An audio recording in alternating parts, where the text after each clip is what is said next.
I think we can all admit that Call of Duty in the last few years has not really been it, for a slew of reasons. But so far, Black Ops 7 looks like it's on track to change the trajectory of the franchise for the better. As we officially close that Black Ops 6 chapter, let's go ahead and talk about the last 5 or 7 or so years or whatever. I want to essentially start with the lost reward system. Before Black Ops 6 dropped, I remember saying that we needed Black Ops 2 type urgency. In my opinion, that's probably one of the greatest CODs of all time. That might be my #1, but let us know down below what your favorite COD ever is.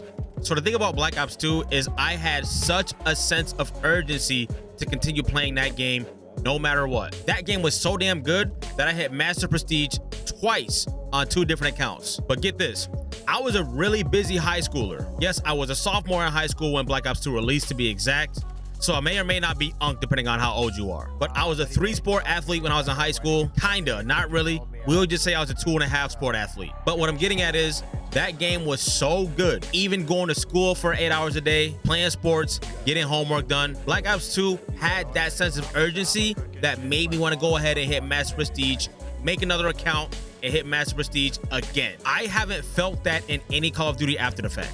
I don't know if it's old age or what. And the lost reward system is not just pub, just kind of in rank too. Yeah, ranked is fun, but at the end of the day, man, it kind of just felt like we were playing for a different colored badge with a different animal on it. And in a way, I think ranked was a lot of people's go-to mode, just so they can avoid the RPGs and the shotguns and all that. Who really knows though? But the good thing is that Black Ops 6 did bring back the classic prestige system, which I think is a massive W. And I do think we are on track to get some more of that classic feel back to Call of Duty. Now, this whole Black Ops 2 conversation, this is just my opinion, of course, but I don't think Black Ops 7 will bring back that kind of energy, but I do think it has the potential to get the closest to it than we've had in a very long time. Let's go ahead and switch topics here for a second. Here's a controversial one. COD tried to be Fortnite. Yes, I said it, Fortnite. Seasonal battle pass systems, the crazy ass skins. I'm sure you know where this is going. If you ask me, this was kind of the identity crisis era of Call of Duty, and I'm hoping it's over with. The game turned into being about time spent on the game, not actually the product itself. And with the goofy cosmetics on top, literal cartoon characters running around, celebrity collabs like Nicki Minaj and Kevin Durant trying way too hard to be something it wasn't. Now, I will give them some grace with that Snoop Dogg collab. That one made a little bit of sense, because at least Snoop Dogg was part of FaZe Clan for a little bit, which I thought was silly in itself, but hey, if you got money, you can do what you want, right? But it seemed like after the Snoop Dogg situation, it seems like the game got oversaturated with weed skins. I think 1 is enough, 2 is plenty, but I think it just got ridiculous, man. And look, this is easy for me to speak on because I don't smoke weed. No disrespect to any weed smokers. We all have our vices to some degree, but it was annoying, man. Like, we had entire events dedicated to weed in 420. And again, in my opinion, that shit just didn't really fit in Call of Duty. And at that point, when the cosmetics feel random or corny, the game feels less serious and less rewarding. I don't know about you guys, but if I'm on Fortnite, I'm on Fortnite to fuck around. I'm doing the silly dances, putting on the silliest skins if I have them, and just acting like a kid, man. Now, I'm not saying Call of Duty needs to be all grim and gray, although I kind of do like that aesthetic for war games. Probably my second favorite Call of Duty game is Call of Duty World at War. But ultimately, I do think COD can still be vibrant, but have a more serious undertone.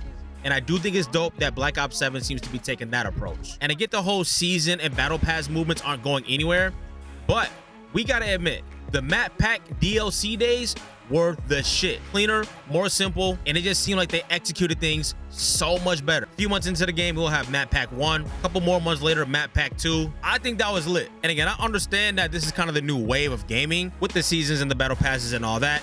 And I do think that is something that games are gonna have to go ahead and stay on top of to be able to compete with other titles. But I'm just reminiscing here. I do want to talk about the developer transparency though. This is a big W for the community. The developers are finally listening to us. These Dev Talk episodes alone, I think, has potential to make Black Ops 7 one of the best Call of Duties we've had in a very long time. A lot of us had beef with the map Toshin. Boom, the developers took it into consideration and they're working on it. A lot of us had beef with the dexterity perk being a must-have perk. Boom, developers went ahead, worked on that, and gave us what we were asking for, essentially. I think this is a pretty big deal, because for years, I felt like we were just yelling into a freaking void. Nothing was being done. Developers would half-ass acknowledge shit in weird-ass patch notes. And being a Call of Duty fan just felt kind of defeating these past few years, man. But if they could keep this up all year long, frequent dev talk episodes, letting us know what's going on, letting us know they heard us, responding back to us logically, even if we don't get our wishes granted, at least tell us why. For example, Matt Scrontz seems like the big dog over there at Treyarch, saving everything damn near. He says that the pick 10 system is going to be more difficult for more casual players. I don't know if I agree with this, but he's a developer. I'm just a nigga talking into the microphone that's playing the game. I guess I have to just sit down and shut up. But at the end of the day, if they can keep this up, it could restore the reward loop just by making us feel heard. Feeling like our feedback matters is so much more than any of us even really realize here. And now we do have the less restrictive SBMM, and SBMM isn't gone, by the way. It is definitely still there, but yes, it is less restrictive than it has been in the last few years. That's good. You're not always matched one-to-one with somebody exactly your skill level, but at the same time, there is a little bit of an issue here that I don't think people are quite thinking about yet. This can create some emotional swings in matches. Easy wins, then suddenly you're playing against Scrap Hydra and Sim. It's a hidden way that the game tests mental toughness, which I am super big on, by the way. If you're having a bad game, if you're 3-13, don't cry about it, get it together, and make this shit happen. It's not about how you start, it's about how you finish. I do think small things like this are going to separate good players from great players, but one thing I want you to know is this is going to be part of the reward system. Having those games where you're slamming kids and then having those games where you kind of have to sit up in your seat. And reward isn't just in-game, it is mental. Humans respond to progress, recognition, and fairness. When the game shows you that your skill and effort matter, it feels good. When it doesn't, it's pretty frustrating. And here's some extra insight that I mentioned in another video. I talked about a more transparent HPR system in ranked play and possibly leaderboards for gold and up. That could add an extra layer of accountability and visible skill recognition. I'll put a tag on the screen right here so you can go ahead and check that out at the end of this video. But in my opinion, small things like this definitely gives Treyarch the chance to go ahead and give them that Black Ops 2 type energy that I think they need to be working towards. So just imagine a combination of clear progression, no goofy cosmetics, responsive developers. That kind of stuff alone can just bring satisfaction back. I do want to talk about Zombies real quick as well. In my opinion, Zombies has completely lost its identity over the years. I do think Black Ops 6 started to move the needle in the right direction, but I still wasn't a big fan of it, man. It wasn't bad, but it wasn't something that I wanted to sit on for hours. Again, Black Ops 2, Black Ops 3, I was playing Zombies for hours, man. I remember sitting in class, knowing that I have to go ahead, get the squad together early, and start playing Zombies, because if we were going for a high round attempt, it was going to be at least a 4-hour session. And when you're in high school or college and you got class in the morning, you can't start your Zombies high round attempt at midnight. That would be a bad time. But at the end of the day, like, one thing I didn't like was spawning in with the full loadout. I think that takes all the sauce out of Zombies.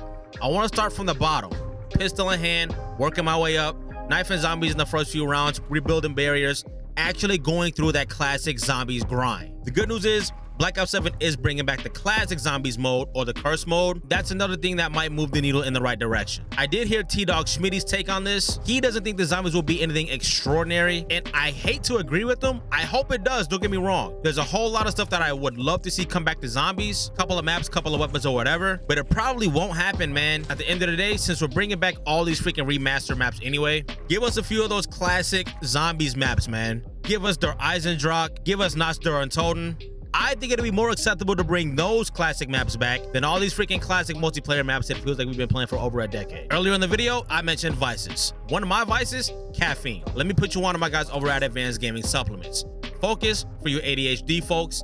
Hydration for you guys that have dry ass lips, energy for the 3 a.m. grinders, and sleep for the folks who just can't log off the game. All of these flavors slap. My personal favorite right now is the Rainbow Candy Hydration Supplement, but this will be the second link down in the description. Go ahead and use code NERVS10, NRVS10 for 10% off anything off of the Advanced Gaming Supplement store. Ultimately, man, Call of Duty might have lost some of its magic, but I do think Black Ops 7 has the potential to bring things back. My concern is if this game actually does really well, is how will next year's COD in 2026 fill those shoes? Because honestly, I don't know if I like what I heard about the Call of Duty in 2026, man. Drop your thoughts down in the comment section though, and let us know what you think has been missing from Call of Duty that we need back in Black Ops 7. I'll put 2 more videos for you up on the screen right here, including that one I mentioned earlier. I'll see you all over there.